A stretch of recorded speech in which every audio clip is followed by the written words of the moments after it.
Cable News International. On tonight's headlines.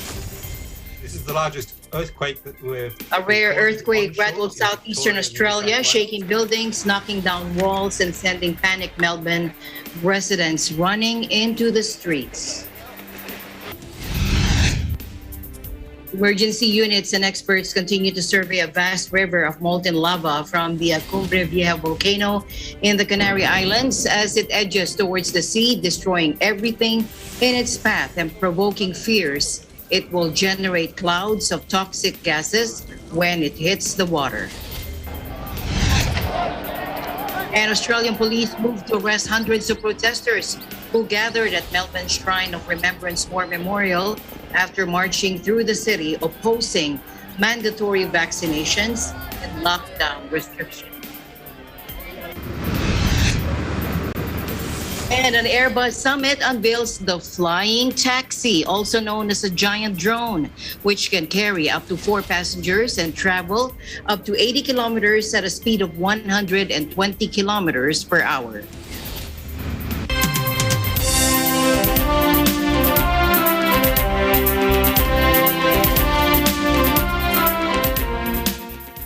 A rare earthquake rattled southeastern Australia on Wednesday, shaking buildings, knocking down walls, and sending panicked Melbourne residents running into the streets. The shallow 5.9 magnitude tremor hit east of the country's second largest city at the start of the working day and was one of the largest to hit the country in decades. Professor Emeritus and Chair of Geology at the University of Melbourne, Mike Sandiford, tells AFP that it is the largest earthquake recorded onshore in the state of Victoria and getting close to the largest recorded in Australia. Take a look.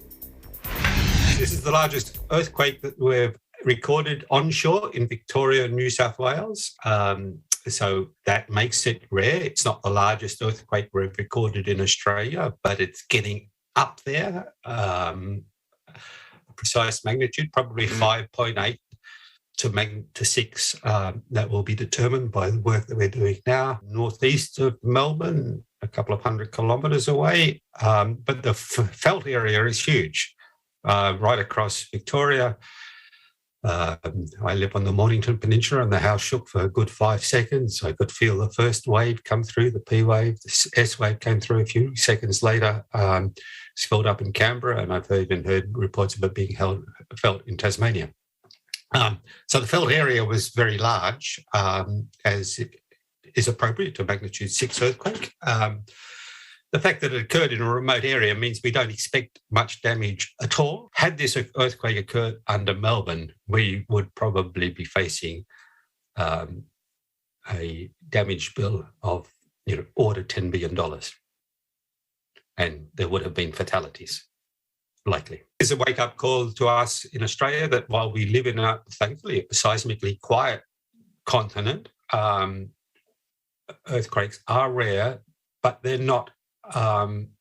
But we're not immune to them, and we need to be aware. We do have earthquake building codes and infrastructure building codes that inform our building of infrastructure and houses, and they're perfectly adequate for the job at hand. The U.S. Geological Survey put the magnitude of quake at 5.8, later revised it to up to 5.9 and said it struck at a depth of 10 kilometers or 6 miles. Geoscience Australia reported the initial quake was followed by a series of 4 smaller ones ranging from magnitude 2.5 to 4.1. Sandiford said Australians should expect many hundreds of aftershocks, most below human sensitivity threshold, but probably a dozen or more that will be felt at least nearby. Emergency services said they had received calls for help as far away as Dubbo, about 700 kilometers or 435 miles from the quake epicenter, with fire and rescue crews dispatched to help. The mayor of Mansfield, near the quake epicenter, said there was no damage in a small town, but it had taken residents by surprise. Earthquakes are rare. Meanwhile, a shallow 6.5 magnitude earthquake struck off the west coast of Nicaragua early Wednesday, according to the U.S. Geological Survey, but there was no risk of a tsunami. Now, the quake hit 48 miles or 78 kilometers southwest of Hikilyo, according to the USGS, revising down its initial measurement of 6.7 magnitude. The Pacific Tsunami Warning Center said that based on all available data, there's no tsunami threat from this earthquake.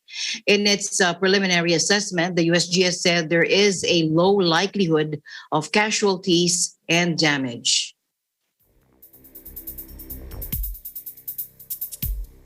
Meanwhile, the Australian Broadcasting Corporation shared a clip on its breakfast TV presenters reacting in the studio as the earthquake took a hit. Take a look.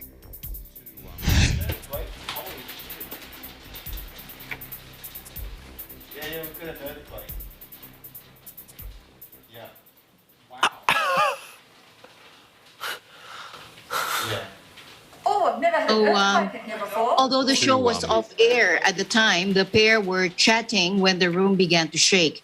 The rare quake hit east of the city of just over 9 a.m. local time and was felt hundreds of kilometers away. Large earthquakes are uncommon in Australia because of the continent lies centrally on a tectonic plate.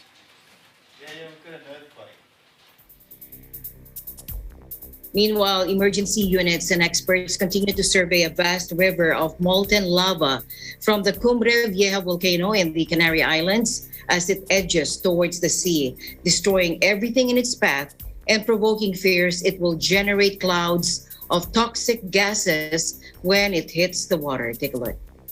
A new fissure emerged on the slopes of the Cumbre Vieja volcano overnight, belching out more lava and forcing hundreds more people to flee their homes. Located on La Palma Island, the volcano has forced 6,100 people from their homes and destroyed a large number of properties and land spanning a huge area since it erupted on Sunday afternoon, according to island officials. The volcano straddles the southern ridge in La Palma, one of 7 islands that make up the Atlantic archipelago, which lies off the coast of Morocco.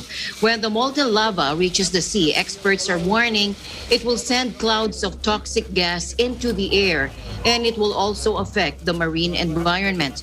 The authorities have set up a no-go zone to head off curious onlookers, and so far it had destroyed 185 buildings, of which 63 were homes, according to regional authorities. By Tuesday afternoon, the lava had slowed to around 200 meters per hour, although it wasn't clear exactly when the white-hot mass of molten rock, which has a temperature of nearly 1,000 degrees Celsius or 1,830 degrees Fahrenheit, would reach the sea. Although it is currently located about 2 kilometers or 1.2 miles from the shore, experts are saying its speed can be very variable.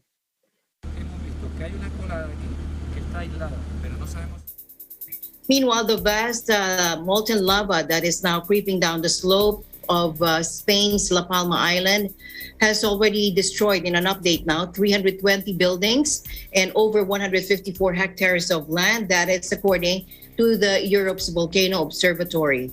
That is the latest now from the agency. The property damage figure was twice that given 24 hours ago by Copernicus, which uses sky radar imagery to monitor the extent of lava coverage, and posted this update on Twitter. The Cumbre Vieja volcano, which erupted on Sunday, straddles a ridge in the south of La Palma, one of 7 islands that make up the Canary Islands, Spain's Atlantic archipelago, which lies off the coast of Morocco. Experts are now expecting the scale of damages to rise in the coming hours as the slow-moving but unstoppable mass of white-hot rock slides towards the island's western coast. Now, the eruption on the island of some 85,000 people, the first in 50 years, has forced some 6,000 people out of their homes, but so far, nobody has been injured. An in-volcan agency believes the eruption of La Cumbre Vieja could last between 24 and 84 days.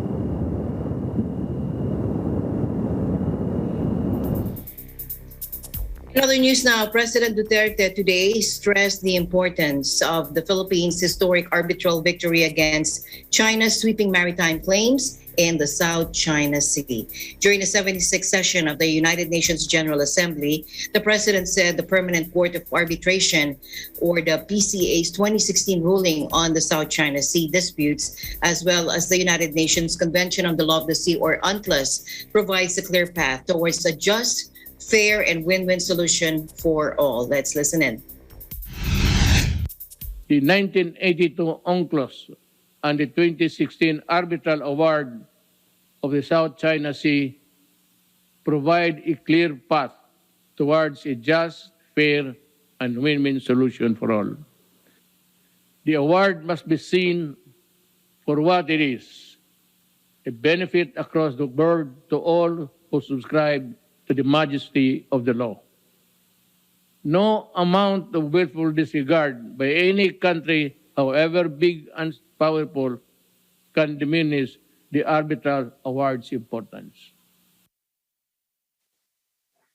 On July 12, 2016, the PCA in The Hague, Netherlands, ruled in favor of the Philippines after it invalidated China's supposedly historic rights over nearly the entire South China Sea. China has repeatedly ignored the 2016 PCA ruling.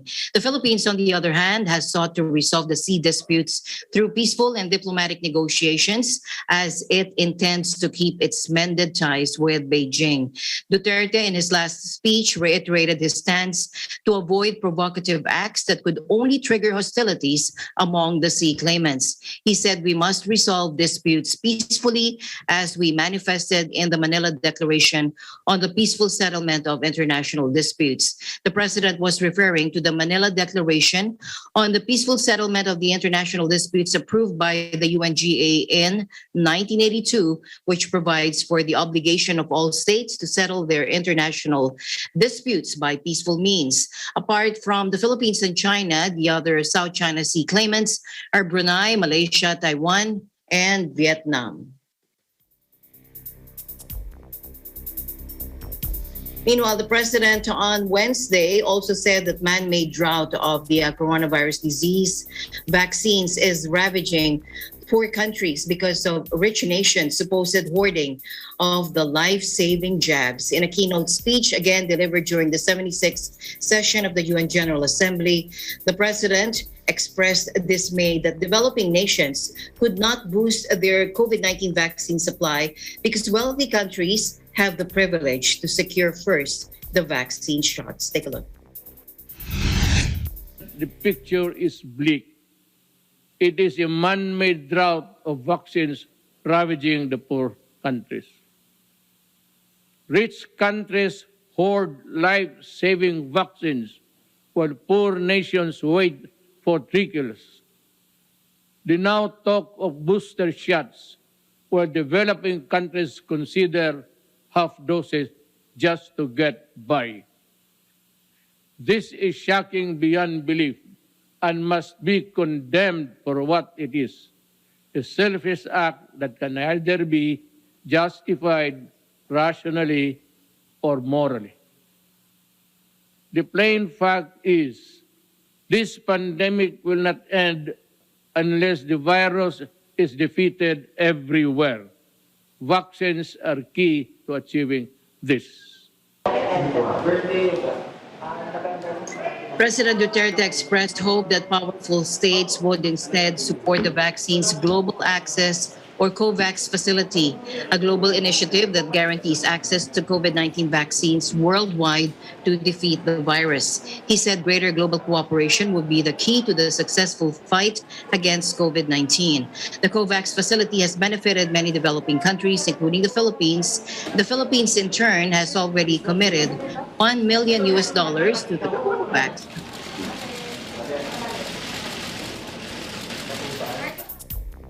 Meanwhile, President Duterte vowed that the Philippines is willing to extend assistance to Afghan and Rohingya refugees.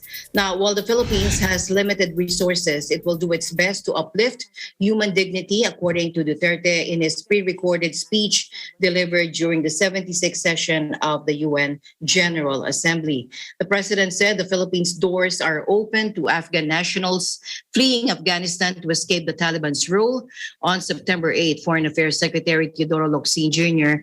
confirmed that the Philippines has already welcomed the first Afghan refugees to the Philippines, which include women and children.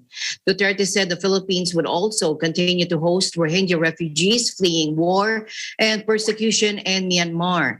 The Philippines has a long history of aiding or extending aid to foreign nationals forced to flee from their home country. Its open door policy can be traced back to the end of World War I, when the government welcomed white fleeing persecution from Red Russians or supporters of the socialist revolution of 1917. This was followed by the arrival of 1,200 Jewish refugees escaping Nazi persecution in World War II, the Spanish Republicans fleeing the end of the Spanish Civil War in 1939, and Chinese immigrants evading the grasp of newly formed Communist People's Republic of China in 1940, and the Vietnamese boat people or refugees from the Vietnam War.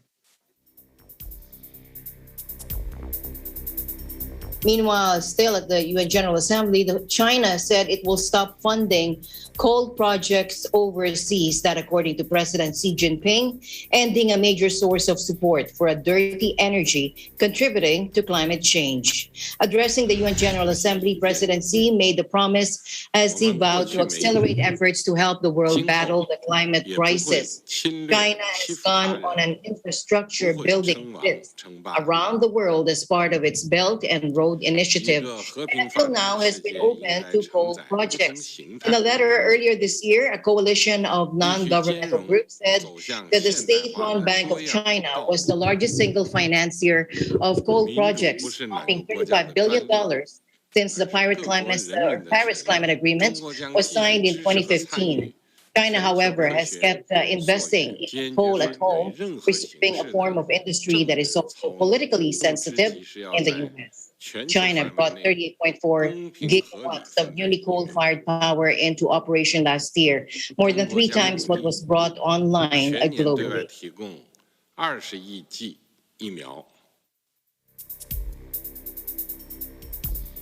Meanwhile, Britain has signed a deal enabling it to restart production of captured carbon dioxide for 3 weeks. Business Secretary Kwanzi Kwarteng said after a shortage of the gas had sparked renewed goods or food supply concerns. Kathleen Eusebio from our EBC UK Bureau has this report. Kathleen. 2 UK fertilizer plants accounting for up to 60% of Britain's CO2 supply, which is vital for the food industry, shut last week due to spiking natural gas costs. But Business Secretary Kwasi Kwarteng announced late Tuesday that following urgent talks with CF Industries Holdings, which runs the biggest of the 2 facilities, a deal had been reached for production to be restarted. An exceptional short-term arrangement with CF Fertilizers will allow the company to immediately restart operations and produce CO2 at its Billingham plant in the northeast of England, Kwarteng said. The government will provide limited financial support for CF Fertilizers' operating costs for 3 weeks, whilst the CO2 market adapts to global gas prices, he said in a statement. This agreement will ensure the many critical industries that rely on a stable supply of CO2 have the resources they require to avoid disruption. The CO2 shortage has triggered warnings of further pressure on food supplies, which are already hit by insufficient numbers of lorry drivers. CO2 is used in abattoirs to stun animals before they are killed for their meat.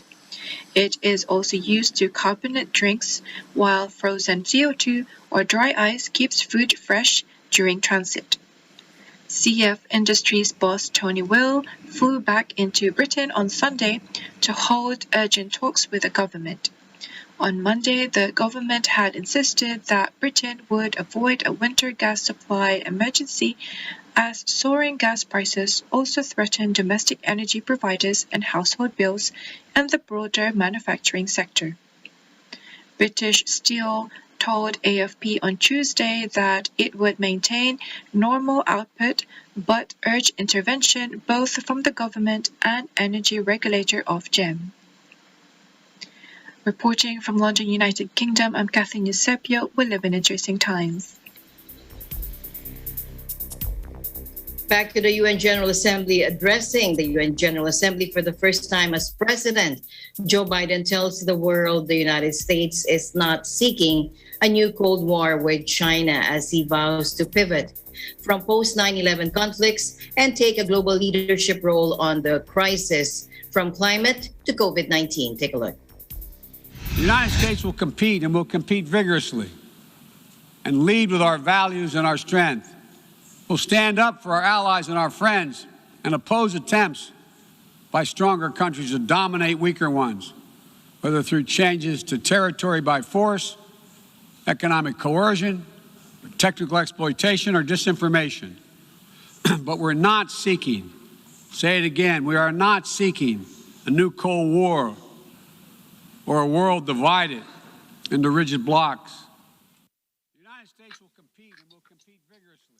Now, Biden did not mention China by name other than voicing alarm about human rights in Xinjiang, where experts say more than 1 million people from the Uyghur and other mostly Muslim populations are incarcerated.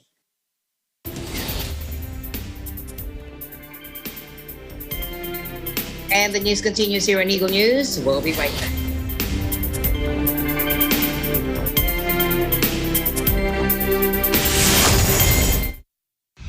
This portion is brought to you by North Luzon Express Terminal. Mula noon hanggang ngayon, gabay natin ang MTRCB ratings sa matalino at responsableng panonood.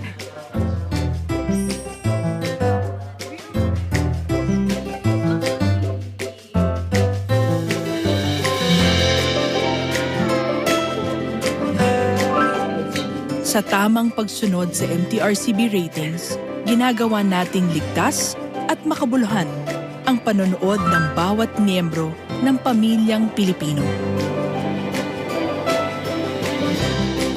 Lumipas man ang panahon, hanggang may pamilyang Pilipino, andyan ang MTRCB. Start your day right! Tara na! Simula na ang excitement and happiness kada umaga.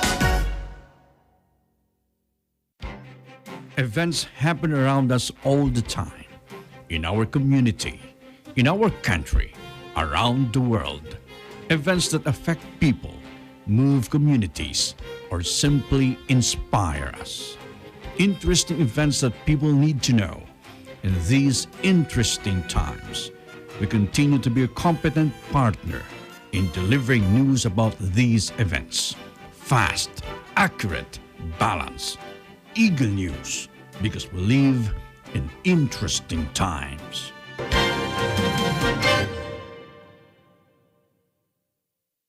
And all you gotta do is let me put your trust upon my worries. Oh, I'm gonna break those walls. Hello, ako si Jensen Gomez at may tutuparin akong isang letter send request ngayong Sabado, September 25 sa Letters and Music, 1 to 2 p.m. dito lamang sa Net25. See ya!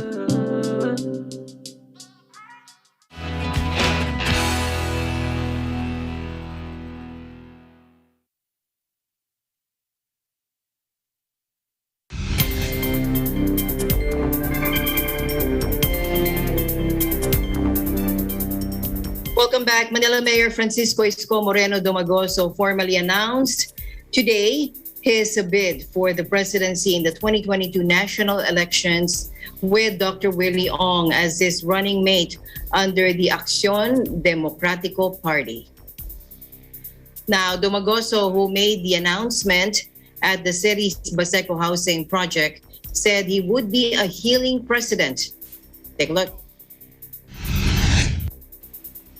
I will be a healing president.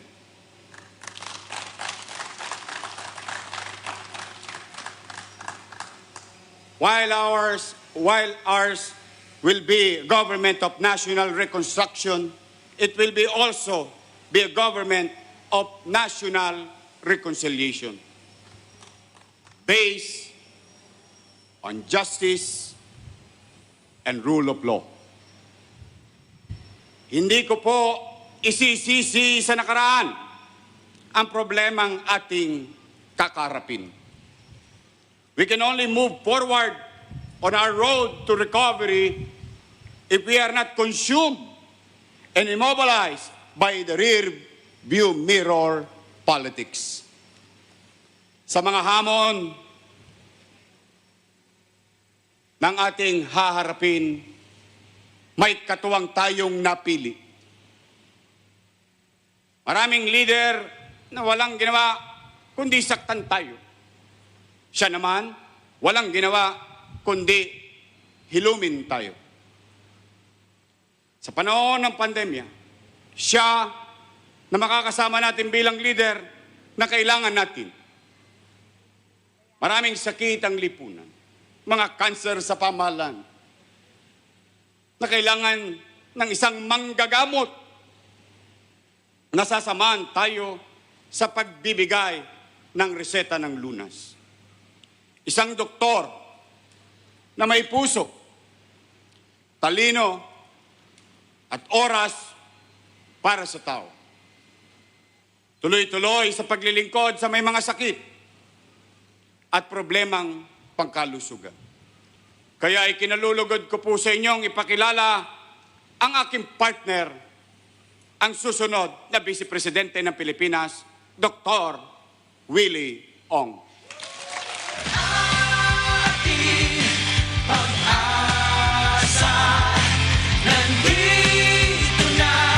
Natin ang bola, ayaw natin ng pa-cute. Gusto natin maibigay kay Pedro, kay Juan, kay Pars, kay Mars. Yun lang eh. Yun lang eh. Bakit? Siyempre dahil sa kanya. Diba? Maiksi lang buhay natin eh. Ano ba ang meron sa atin? Kung magagalit ng iba, alam ko pag sumama ako kay Yorme, maraming magagalit. Ready na ako. Kaya lang, hindi ko na nga binubuksan yung Facebook ko eh. Admin na lang ang tumitingin. Isa pa ang nakita ko kay Yorme, kailangan natin ngayon yung mga health workers. Bakit ako pumayag? Nakita ko yung mga doktor, nag-iiyakan. Doktora Lacuna, nag-iiyakan sila. Nagmamakaawa, mga nurse. Never ko nakita umiyak yan. Sabi ko, iyak ng iyak, hingi ng tulong. Andito na si Yorme, sinabi sa akin na bahala ka na sa kalusugan, bahala ka na sa gamot. Rally pa sila ng rally. Ito na opportunity. Sino ba ako para tumangki? Tumogoso is the third politician to announce his presidential bid. The first two were Senators Panfilo Lacson and Senator Manny Pacquiao. In the same event, Ong said he initially did not intend to run for any public office and even rejected the offer to run for the second highest post in the land, but was eventually convinced by Mayor Dumagoso. Ong ran for a Senate seat in the 2019 midterm polls but lost. He ranked 18th in the senatorial polls, received over 7 million votes. The coronavirus pandemic and the current situation of the health system prompted Ong to decide and run for next year's polls. Once elected, he said he promised to improve the health system and the plight of the health workers. Wala akong ready speech. Una-una po, humingi ako ng... To other news now, photos will show Border Patrol officers on horseback in Texas, appearing to swing their reins to threaten migrants and push them back toward the Rio Grande River. Now, these images have spread quickly on social media and have sparked reactions from Vice President Kamala Harris and U.S. Senate Majority Leader Chuck Schumer. Take a look.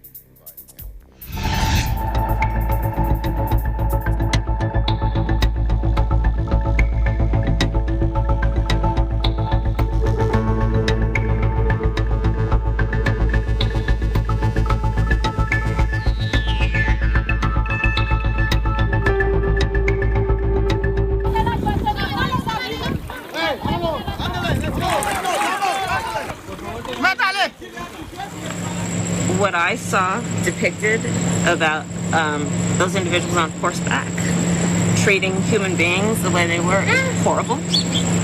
And I fully support what is happening right now, which is a thorough investigation into exactly what is going on there. This behavior must be addressed, and we must provide accountability. The images turn your stomach. It must be stopped, this kind of violence. Right now, I'm told there are 4 flights scheduled to deport these asylum seekers back to a country that cannot receive them. Such a decision defies common sense. It also defies common decency and what America is all about. Remember that harbor, that lady in the harbor, in the city in which I live.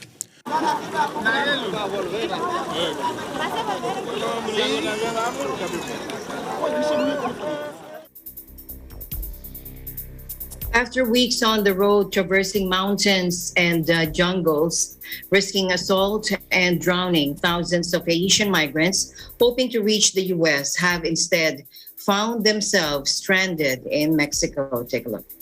Now, many embarked on the journey encouraged by family and friends already living in the American dream, but who often fail to mention the dangers that lay in wait. Tens of thousands of migrants, including many Haitians previously living in South America, are stuck in the southern Mexican city of Tapachula waiting for documents that would allow them to continue. Those who tire of waiting or run out of money try crossing Mexico anyway, hoping not to be caught by the authorities and deported to Guatemala. But when they reach the border with the United States, they find themselves trapped again. Thousands of migrants, many of them Haitians, are now crowded under a bridge in Texas after crossing the Rio Grande River, hoping to be allowed into the country.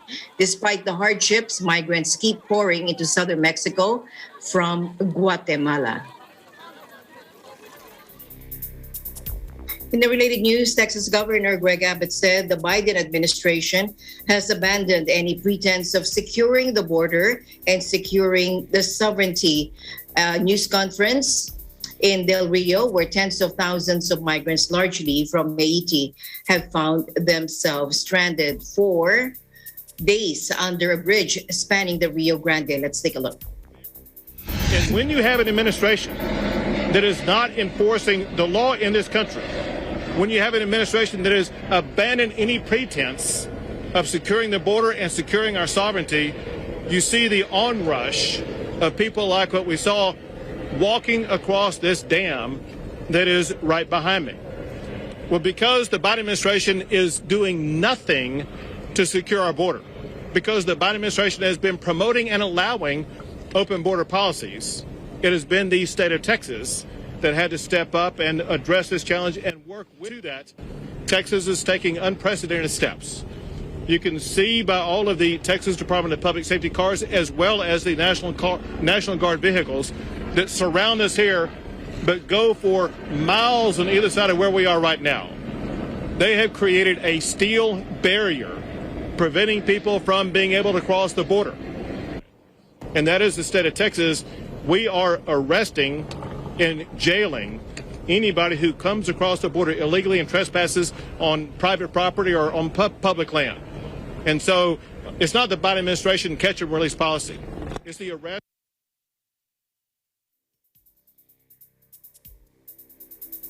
In other news, Australian police moved to arrest hundreds of protesters who gathered at Melbourne Shrine of Remembrance War Memorial after marching through the city opposing mandatory vaccinations and lockdown restrictions. Take a look.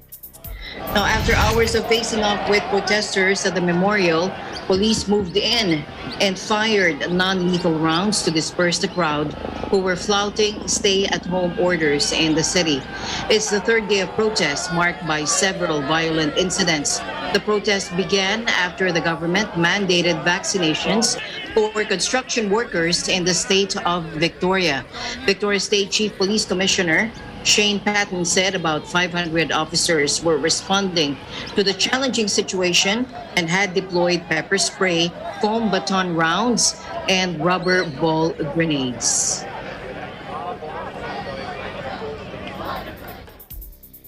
Meanwhile, thousands have fled a town in West Myanmar after days of fighting between anti-junta dissidents and the military, during which soldiers bombed civilian homes, residents and local media said today. Now, attacks on junta troops and assets have increased after lawmakers ousted by the generals called for a people's defensive war earlier this month. Soldiers fought a gun battle with around 100 members of a local defense group after being ambushed in Tantlang in remote Chin State near the India border of September 18. On September 18, according to junta spokesman Zhao Minchun. He did not give any casualty figures. Meanwhile, military spokesman Zhao Minchun also said 20 homes and a government building had been destroyed in a fire after the September 18 clash without specifying a cause. In recent weeks, anti-junta fighters have attacked communication towers belonging to the military-owned Mytel across the country, including in Chin State. The United Nations have already warned renewed fighting in the region was sending more people fleeing into India, where they urgently required food and shelter.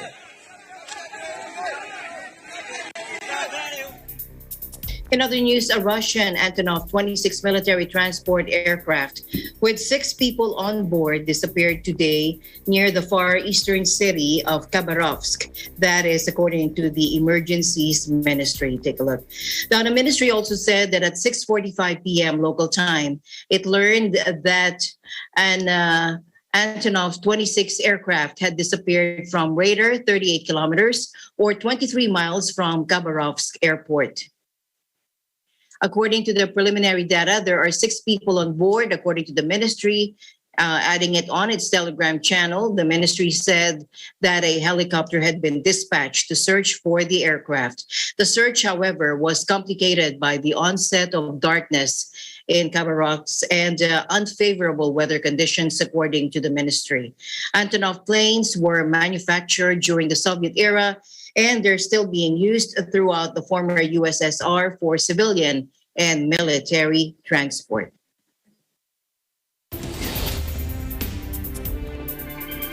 And we'll be back with more news right after this break. Stay tuned.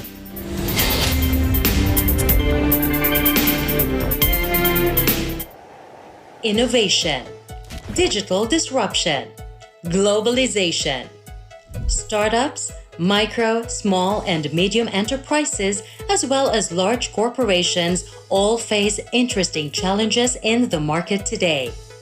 Peek into the world of exciting opportunities and partnerships to drive growth with the latest business news and information. We are open for business. Your weekly dose of entrepreneurial inspiration to update you on the latest developments in the world of business. Get up close and personal with CEOs and thought leaders to help you discover valuable insights, sharpen your instincts for smart decision-making with the latest markets and economic trends, disruptive ideas, global innovation, social entrepreneurship, and other leading-edge business ideas.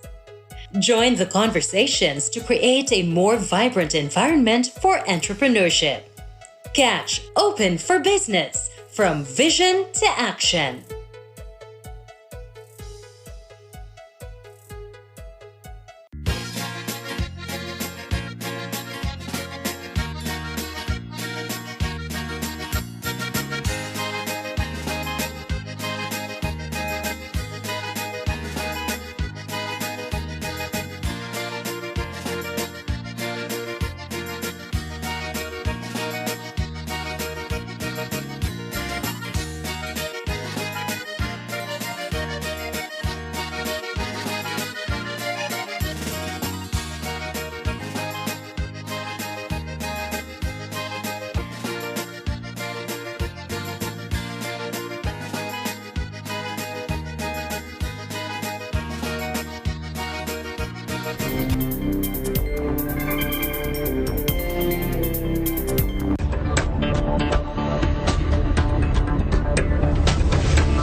Welcome back. The Asian Development Bank warned of lasting scars from the coronavirus pandemic as it cut its 2021 growth forecast for developing Asia on slow vaccination rates, surging infections, and crippling lockdowns. Take a look.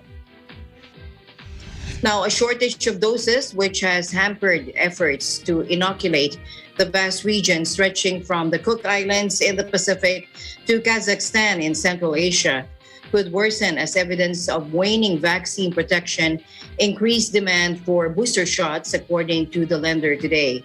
Now, the Philippines-based ADB forecast growth of 7.1% compared with its previous prediction in April of 7.3%, and a slight contraction in 2020, but said the recovery remains fragile. Southeast Asia, including virus-ravaged Indonesia and the Philippines, was expected to grow 3.1% this year, compared with a previous forecast of 4.4%. Vaccination rates have been uneven across the region, where less than a third of the population was fully protected against COVID-19 at the end of August, according to the lender in an update of its flagship Asian Development Outlook. Now, that compared with more than 50% coverage in the United States and nearly 60% in the European Union. The ADB also warned that delayed vaccine rollouts and the emergence of new variants were among the biggest risks to the outlook and could have long-term damaging consequences. In other business news, residents and those working in Pasay City will soon enjoy easier public transportation after the Department of Transportation and the city government signed a deal for the construction of a monorail and extension of the Epifanio de los Santos Avenue, or EDSA tramo flyover. Take a look. In a live broadcast on Facebook today, DOTR Secretary Arthur Tugade and Pasay City Mayor Emmy Calixto Rubiano signed the Memorandum of Agreement, or MOA, for the proposed integrated Pasay monorail and EDSA tramo flyover extension project. Tugade said the project will be interoperable with the Light Rail Transit Line 1, or LRT1, Metro Rail Transit Line 3, MRT3, the EDSA busway, and the EDSA greenways. Aside from its benefits to commuters, he also said the project will also create jobs.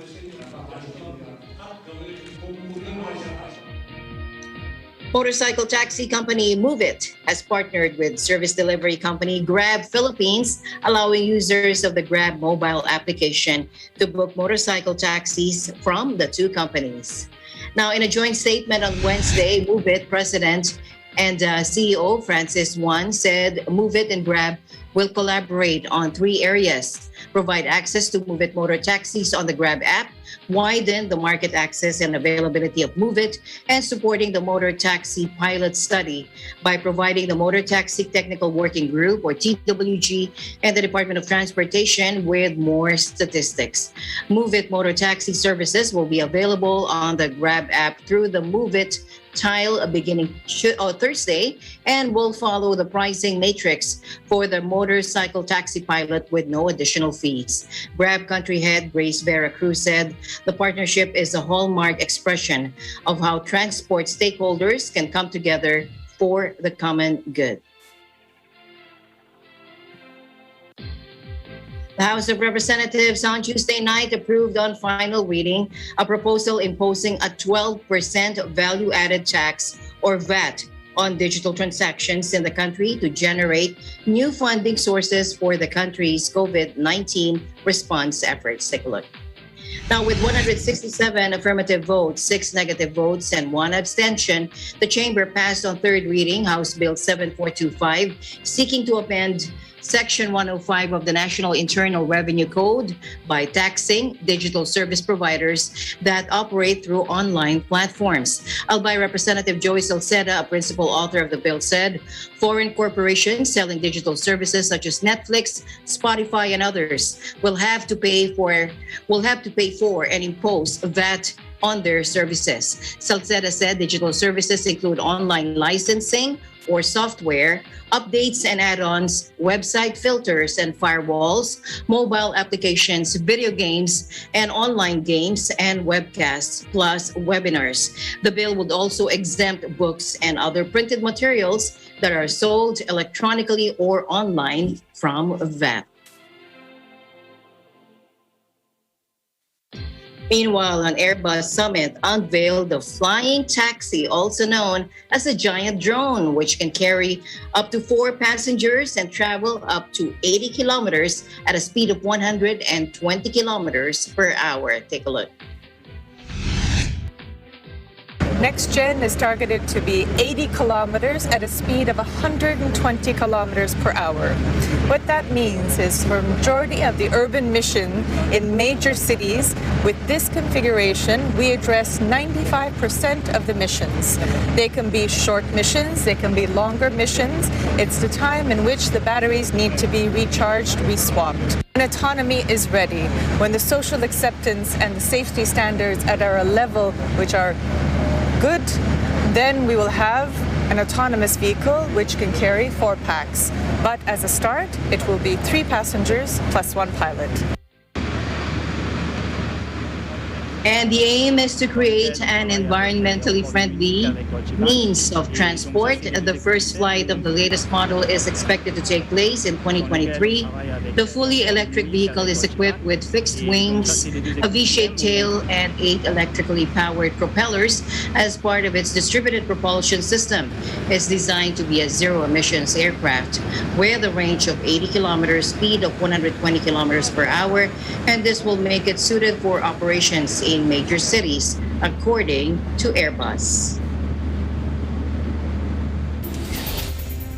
And the news continues here on Eagle News. We'll be right back.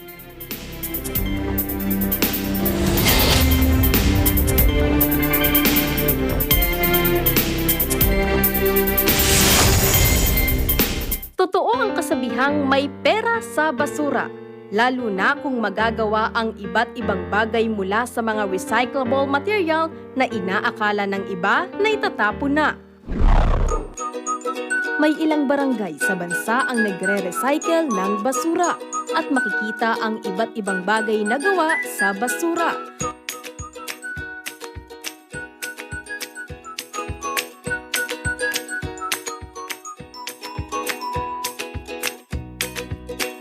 Dekorasyon sa bahay,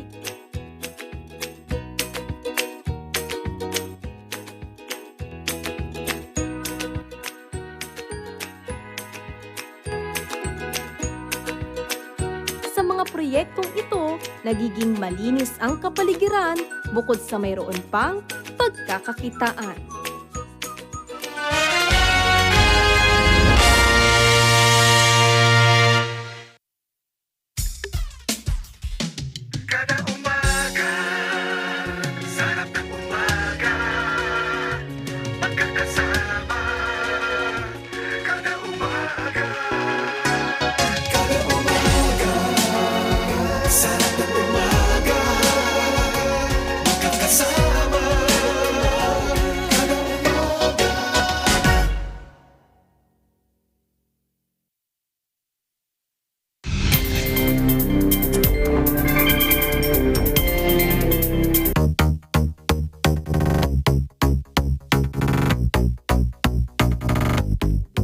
Welcome back. The lineup at the Louis Vuitton's Foundation's new exhibition in Paris reads like who's who of artistic giants from the Belle Epoque: Van Gogh, Picasso, Monet, Matisse, and Cézanne.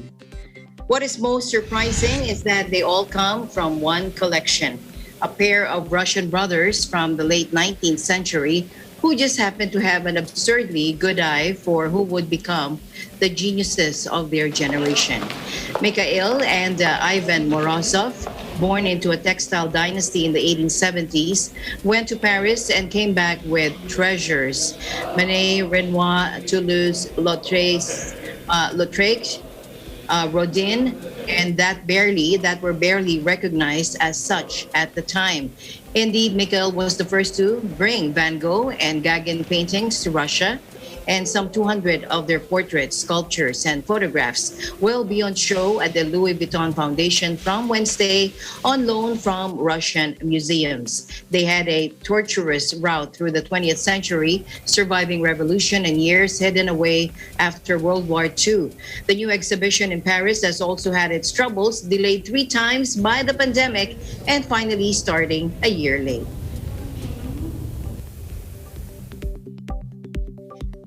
Haruki Murakami fans can marvel at a vast collection of the Japanese author's novels, scrapbooks, and vinyl at a cavernous new library unveiled Wednesday at his old university in Tokyo. Take a look. Murakami, 72, is one of Japan's most famous writers whose intricately crafted tales of the absurdity and loneliness of modern life are global bestsellers. The library dedicated to his work, which opens next week at Waseda University, features a replica of his minimalist workplace, a cave, and even a radio studio. The arched wooden interior and funky white facade of the Haruki Murakami Library is the work of celebrated architect Kengo Kuma, who also designed Tokyo's National Stadium used at the Olympics this summer. Officially named the Waseda International House of Literature, the library opens on October 1 and will initially focus on Murakami's novels, essays, interviews, and other texts related to him.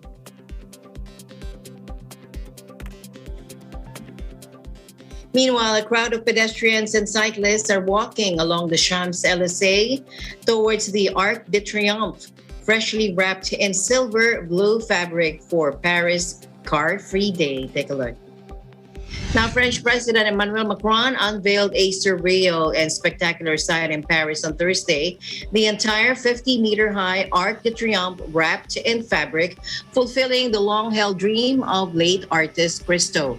The imposing war memorial has been wrapped in 25,000 square meters or 270,000 square feet of silver blue recyclable polypropylene. It is the signature of Bulgarian-born artist Christo, who died last year, and his wife and collaborator, Jean-Claude.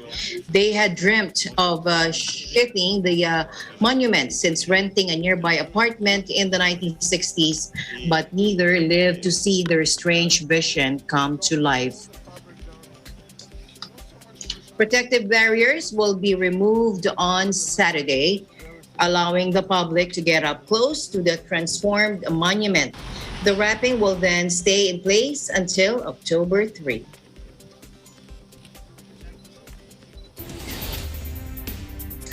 Well, we hope we saw more of that Arc de Triomphe. But then again, we'll see more of it maybe tomorrow. And that's it for tonight's broadcast. We'll see you back tomorrow. And at the end of the day, as I always say, there remains so much more to be grateful for. I'm Alma Angeles. We live in interesting times.